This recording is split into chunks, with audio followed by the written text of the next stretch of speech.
Bom dia, hoje faremos o problema do caixeiro viajante.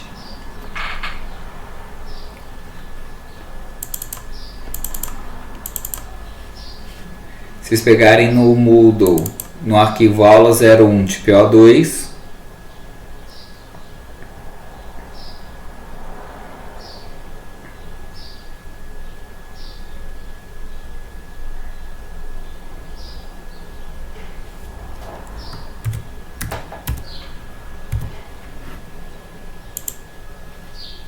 na página 32, está aqui Gurob 106, o problema do caixeiro viajante. O problema consiste em, dado um conjunto de cidades, o caixeiro sai de uma cidade, visita toda a cidade somente uma vez e retorna à sua cidade de origem. O caixeiro viajante, o que era? Era um vendedor que na década de 20 e 30 do século passado, nos Estados Unidos, o que eles faziam? Eles viajavam até uma cidade, enchia o porta-malas do carro, ou da van, do caminhão que fosse, né? E voltava vendendo os produtos de porta em porta nas cidades onde ele passava. Ele nunca fazia o roteiro indo e voltando pelo mesmo caminho. Por quê? Para pegar clientes diferentes de várias cidades diferentes. Esse vendedor era conhecido como caixeiro viajante. Daí que vem o nome do nosso problema. Esse problema, hoje em dia, é muito utilizado no setor logístico. Por quê? Imagine que você tem uma empresa que ela precisa ou fazer uma entrega em vários clientes diferentes ou fazer uma coleta nesses clientes. Então, seria um plano de caixeiro viajante, onde cada cliente seria como se fosse uma cidade e a rota por onde ele vai passar seria justamente a menor rota possível que a gente quer determinar. No caso do problema clássico de caixeiro viajante, a gente vai supor um grafo não orientado. O que seria o grafo não orientado? Um grafo não orientado vai ser a rede composta pelas cidades e pelas estradas que serão percorridas, e eu estou considerando que todas as estradas são de mão dupla, ou seja, eu posso tanto ir da cidade I para a cidade J, como voltar da cidade J para ir pelo mesmo caminho. Em casos de um caixeiro que seja feito para distâncias rodoviárias, isso é bem adequado à nossa realidade, porque a maioria das rodovias no Brasil costuma você ir e voltar pelo mesmo caminho.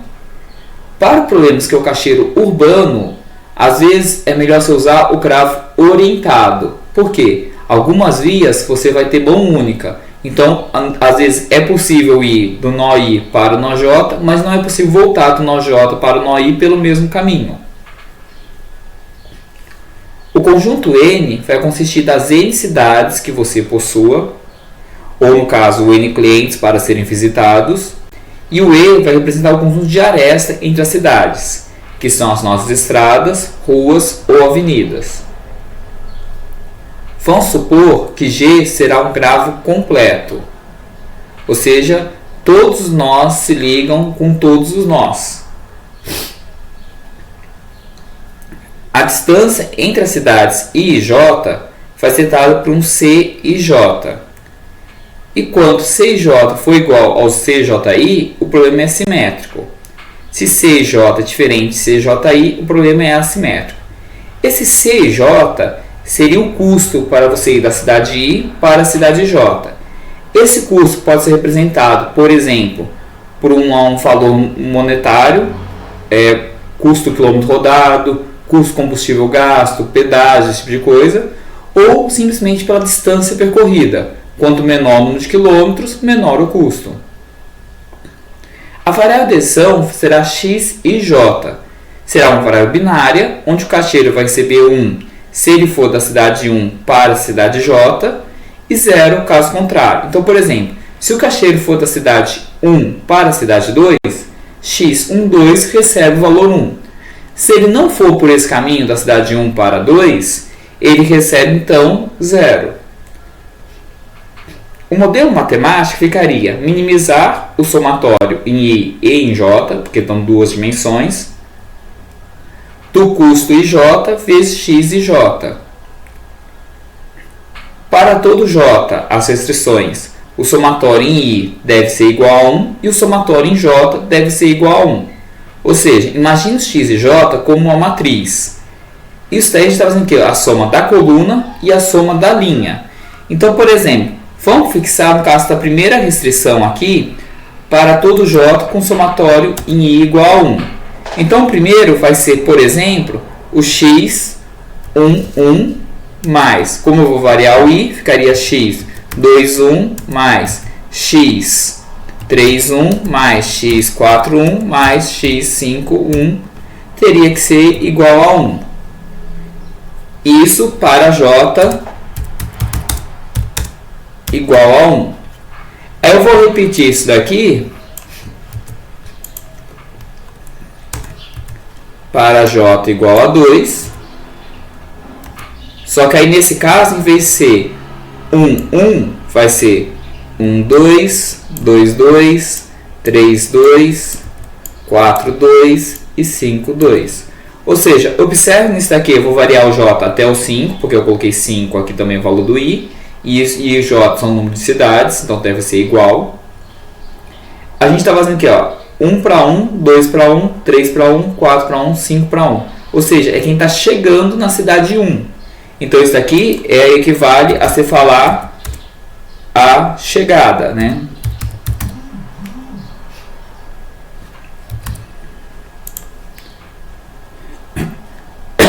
Agora vamos olhar para o caso dessa outra restrição aqui. Essa segunda restrição, a gente tem o somatório em J.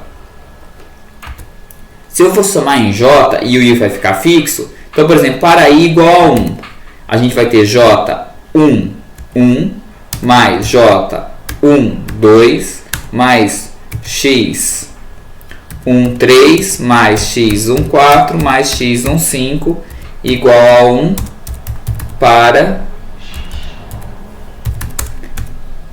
I igual a 1. Então, a gente está indo aqui de 1 para 2, 1 para 3, 1 para 4, 1 para 5. Isso aqui, se você parar para analisar, é quem está saindo. Tá? É a saída, essa daqui é a chegada no nó e essa daqui é a saída do nó. E todos x e j devem ser binário. Esse problema, ele ainda vai ter um problema que é a questão da formação de subrota. Mas para vocês entenderem melhor o que é a formação de subrota, eu vou tentar resolver o problema do caixeiro viajante usando esse modelo aqui. Para ter dados numéricos e auxiliar a nossa implementação, eu vou usar o exemplo que está logo aqui abaixo, na parte 32 ainda, o exercício do Manuel. O Manuel, ele abriu uma microempresa e ele realiza visita a clientes em 5 cidades diferentes. Manuel precisa visitar cada uma das cidades e, visando poupar tempo e combustível, ele não quer passar na mesma cidade mais de uma única vez. São dadas distâncias em quilômetros entre cada cidade onde existem clientes a serem visitados. Formule e resolva o problema de programação linear utilizando o complemento solver para determinar qual a rota a ser seguida, de forma a atender todos os clientes do Manuel percorrendo a menor distância possível. E aí ele inclui aqui uma matriz das distâncias. Então, por exemplo, note que da cidade de 1 para 1 não há distância, porque você está na mesma cidade. De 1 para 2 tem uma distância de 12,3 km. De 1 para 3, 19,2 e assim por diante. A distância de 1 para 2 ou de 2 para 1 ela é igual, 12 e 12. Da mesma forma, de 1 para 3 é 19, de 3 para 1 19. Então ela é simétrica. Toda distância de I para J é igual à distância de J para I.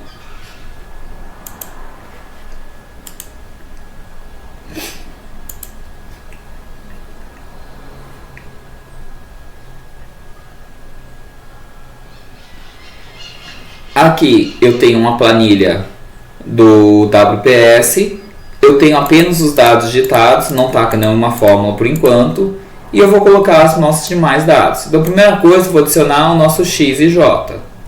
Então, vou copiar aqui Ctrl C, Ctrl V, e vou colocar aqui como sendo o x. Tá? Aqui vai ser a nossa variável de decisão x. A minha FO, eu vou deixar ela aqui do lado, mas antes vou copiar o modelo matemático para a gente ir acompanhando a implementação.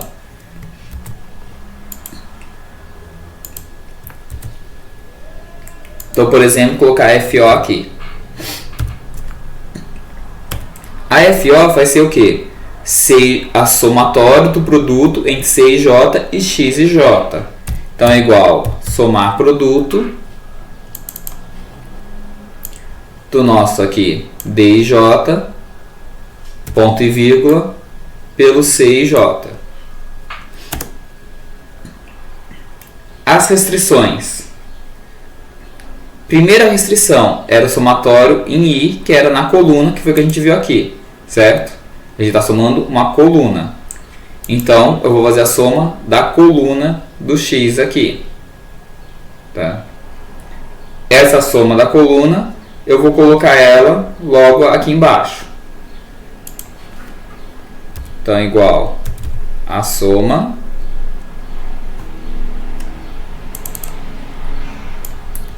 disso daqui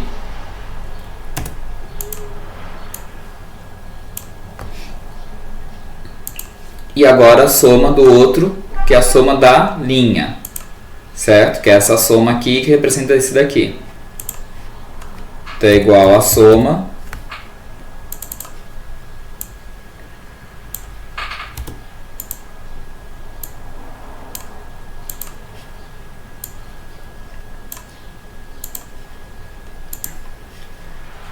vou salvar aqui para não ter problemas. Ferramentas, Solver. Função aqui, a nossa função objetivo é minimizar. Aqui que está a minha FO, eu quero minimizar, e as minhas variáveis são essas daqui. As minhas variáveis pelo modelo, elas pertencem ao binário. Então, vou adicionar aqui essas variáveis aqui como sendo binárias. Agora, cada um desses somatórios tem que dar igual a 1. Então, isso daqui é igual a 1. Por isso, eu vou fazer repetir para todas as colunas.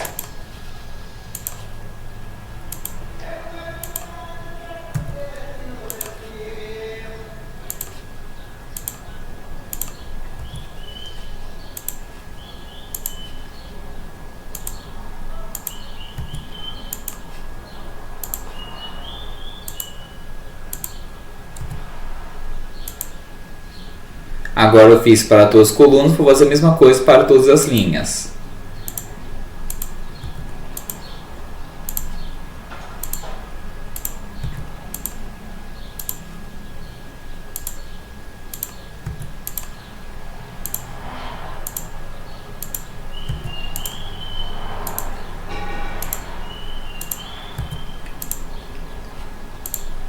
Agora eu vou abrir aqui e vou conferir. Aqui é C12, D12, E12, F12 e G12. Todo mundo igual a 1. Do outro lado eu tenho H7, H8, H9, H10 e H11. Todo mundo igual a 1. Variáveis não negativas e a gente vai dar a resolver nisso. Antes de resolver, vou fechar aqui. Vou salvar. Agora vem aqui de novo em ferramentas, Solver. E agora vou clicar em resolver. Tá? Aí ele vai tentar resolver. Esta é a segunda vez que eu estou gravando esse vídeo. O que acontece? Nesse passo aqui, ele fica tentando resolver e ele não consegue achar a solução. Por que isso ocorre? Que como eu estou com o programa aqui aberto, gravando a tela de vocês, que é justamente para fazer o vídeo, que é esse programa aqui, o que acontece? A minha CPU está no uso máximo, tá vendo? 100% de uso. Quando a gente olha a nossa tabela de processo, para separar aqui o uso, esse daqui é o do ABS, está usando 50% da CPU, e o ABS está gravando, está usando 34%. Ou seja, eu não consigo ter uma potência total para o computador para ele resolver, e faz com que ele demore muito para resolver. Tá? Tanto que ele está tentando aqui, ó, tudo está em carga em 100%, e ele não está conseguindo. O que eu vou fazer para ele resolver o problema? Primeiro, eu vou parar o processo. ESC, a princípio, poderia parar para interromper. Pode notar que ele não respondeu, tá? Então eu vou dar Ctrl ASC, deveria interromper o solver, mas como ele não respondeu, eu vou dar Ctrl Alt ESC. O meu mouse virou uma caveira, e esse é o comando para matar um processo. Eu vou clicar nele e o processo vai ser encerrado. Eu vou parar a gravação e vou rodar o solver sem estar gravando. Depois eu reinicio a gravação para mostrar o resultado. Eu parei a gravação e agora estou iniciando outra gravação. Ele terminou de achar a resposta. Eu vou clicar aqui na resposta para ele poder mostrar o relatório de resposta e vou dar OK. O relatório de resposta precisa que ele teve a solução em menos de um segundo, ou seja, foi bem mais rápido que ele ficou parado naquela hora, mostrando que ele realmente travou por causa do excesso de uso do processador. A solução que ele achou foi essa daqui.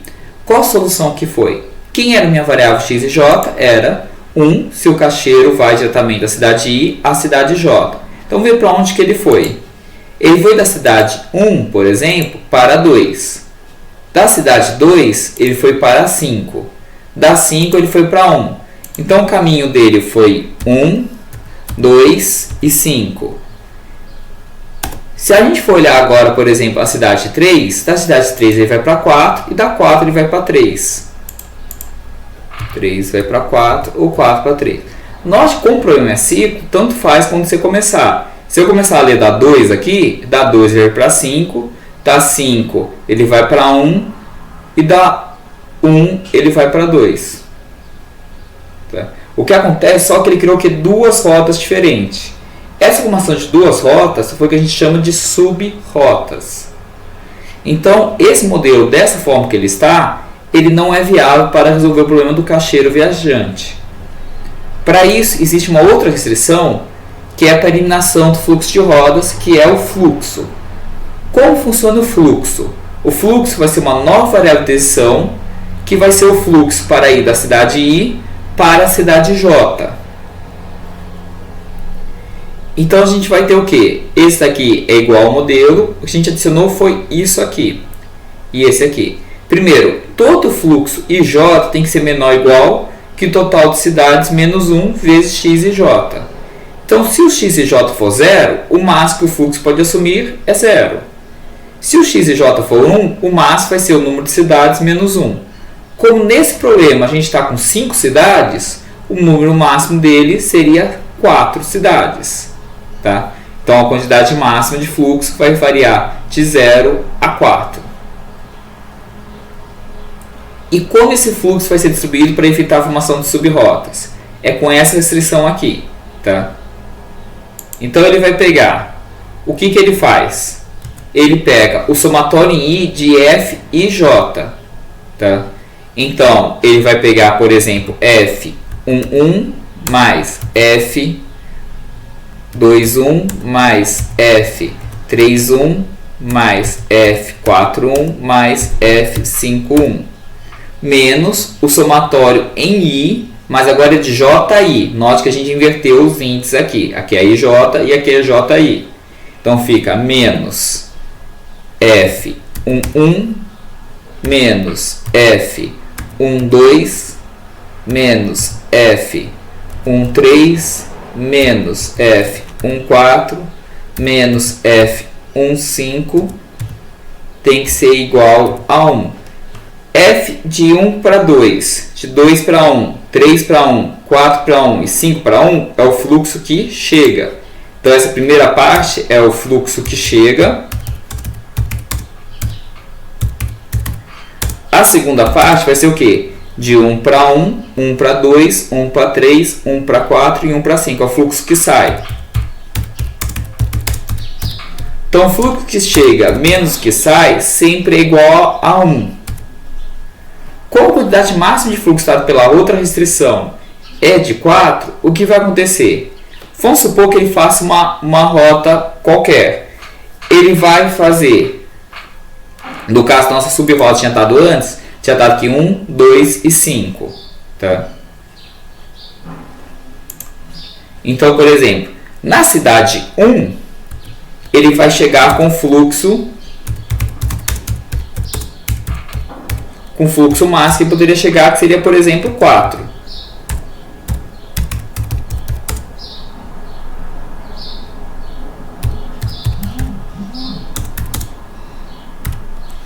Se ele chega em 1, que é aqui o fluxo que chega, com fluxo igual a 4, qual que é o máximo de fluxo que pode sair para que dê 1 nessa restrição?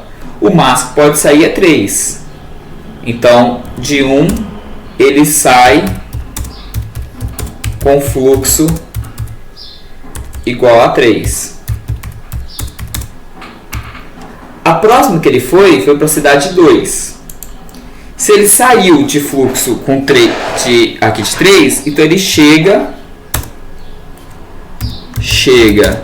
em 2 com fluxo igual a 3.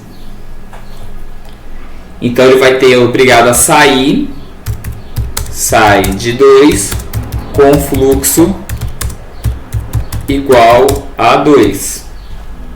Tá. E aí ele foi para a cidade 5.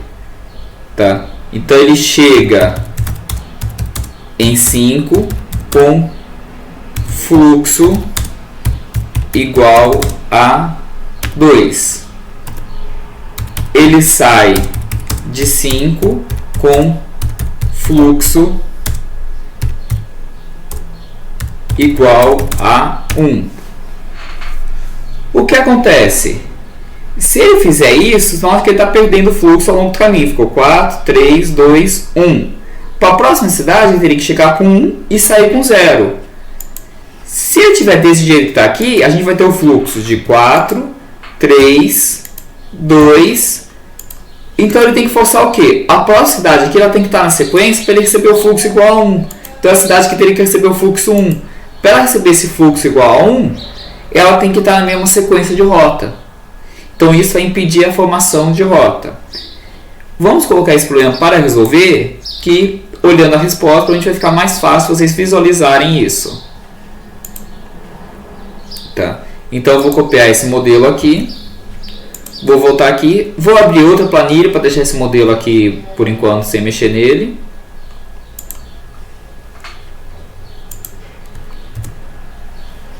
Tá. E vou copiar só os dados de entrada aqui, né? Que assim eu não copio nenhuma fórmula.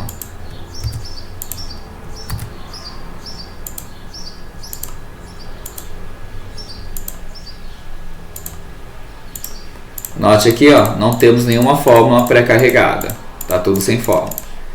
Agora aqui eu vou copiar Ctrl C, Ctrl V e mais uma vez. Esse primeiro aqui vai ser minha variável de decisão x. Esse segundo aqui vai ser minha variável de decisão fluxo. Como eu tenho mais de uma variável de decisão, eu vou fazer o quê? Vou usar um espaço contínuo para todas. E deixando a variável que é binária acima da variável que é inteira. As minhas restrições agora. O x, a gente vai ter que ter somatório da coluna do x. Vou colocar aqui. Então, por exemplo, o R1 vai ser igual ao somatório da coluna do x. Que essa é a minha primeira restrição, igual eu tinha feito antes.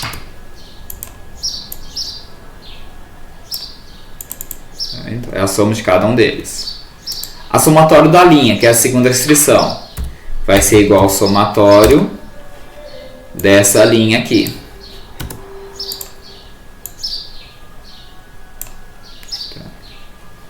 Esta aqui vai ser a minha R2. A minha FO eu posso deixar aqui por cima mesmo. Sei lá, FO aqui igual somar produto do D, ponto e vírgula, pelo X. Vamos agora para a próxima restrição, essa daqui. O que acontece na restrição? O somatório em I do FJ, esse somatório em I do FJ é esse daqui, primeira parte. Essa primeira parte é o quê? É o fluxo que está chegando. O que chega está na coluna 1, 2, 1, 3, 1. Então, vou colocar a soma da coluna aqui. R3. Tá? Para J igual a 1, eu não faço que esse primeiro aqui. Porque aqui a gente vai ter J igual a 1. E o J tem que ser diferente de 1. Então, vou começar a soma do próximo. É igual a soma desse daqui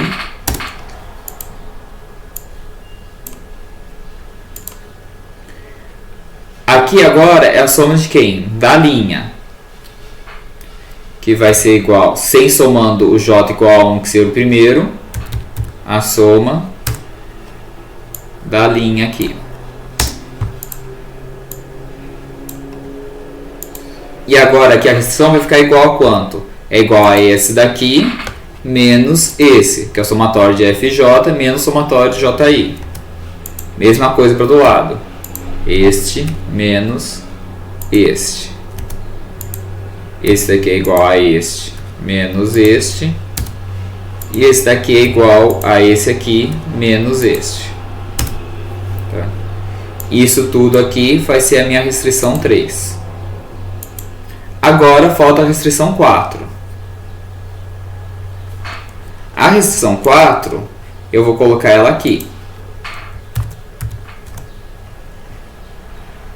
Essa R4 vai ser quem? Vai ser o fluxo, que já está aqui, tem que ser menor ou igual que o número de cidades menos 1 vezes x e j. O número de cidades é 4 vezes o x e j, que está aqui.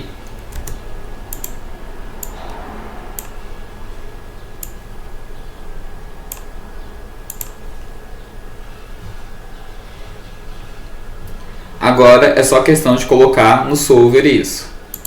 Vou salvar aqui para não perder. Ferramentas, solver, e vamos colocar. Célula da função objetivo. Está aqui. Eu quero minimizar variáveis.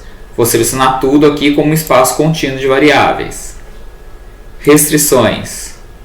Esse x que está aqui, ó, peguei somente o x, vai ser binário. Agora vou pegar somente o f, vai ser inteiro. Agora para cada uma das restrições, a primeira restrição, esse daqui tem que ser igual a 1, esse aqui igual a 1, e eu vou repetir isso para todas as colunas.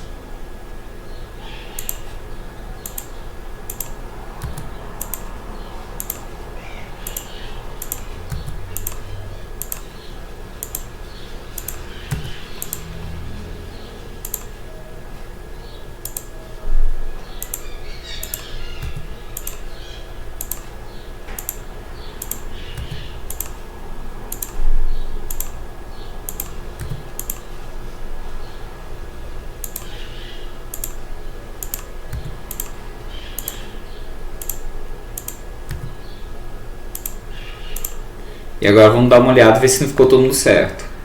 Então aqui ficou as variáveis, I3 é FO, variável de C7 ao G16, C7 ao G11 é binário, C12 ao G16 é inteiro, e aqui é C17, D, E, F, G. C, D, E, F, G. Tá todo mundo aqui. Próximo agora. H7, H8, 9, 10 e 11, todo mundo igual a 1. Então as duas primeiras restrições até aqui está correto. Essa restrição agora aqui que tem que ser igual a 1. Vai ser aqui adicionar isso daqui igual a 1.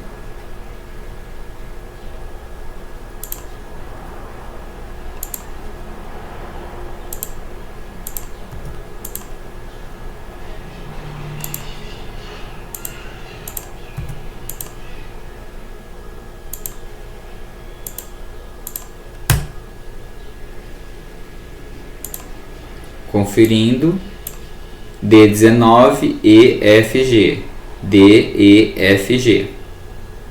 Agora nossa última restrição, que é essa restrição aqui, que a gente tem que fazer uma para cada um deles, que é para todo I e para todo J. Então a gente começa aqui pegando, ó, C12 tem que ser igual a 1, aliás, desculpa.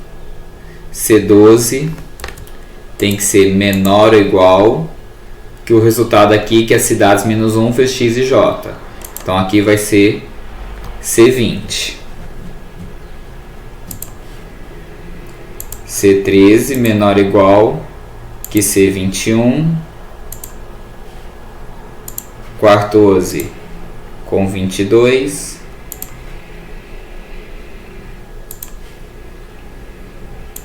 15 com 23 e o 16 com 24. Fiz isso para toda a coluna do C, agora a gente repete a coluna do D, E, F e G.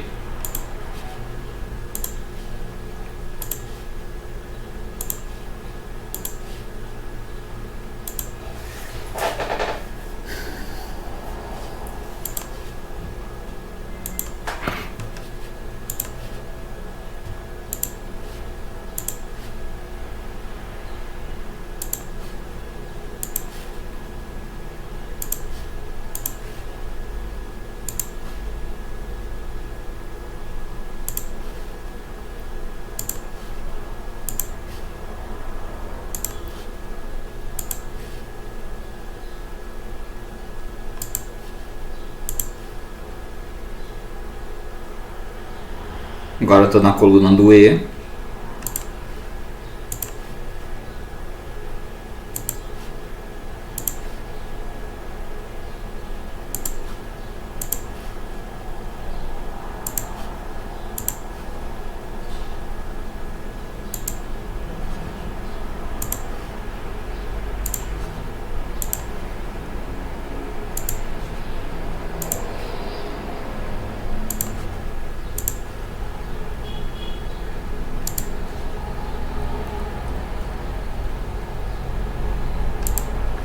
Coluna do F.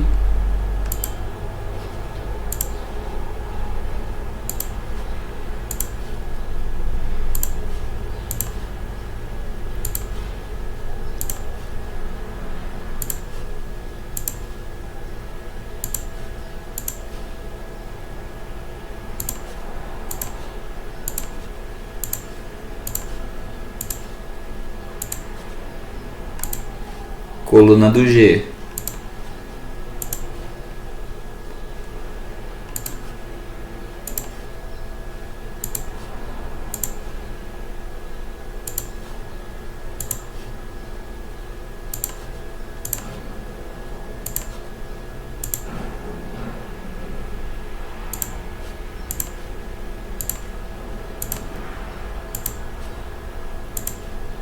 E esse aqui foi o último.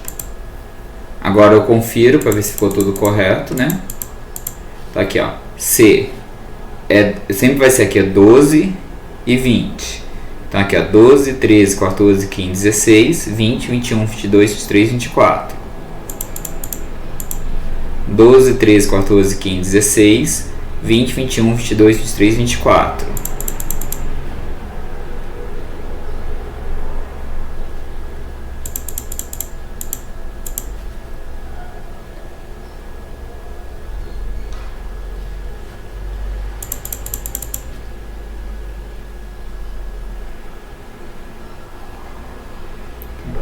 Vou fechar aqui para salvar antes.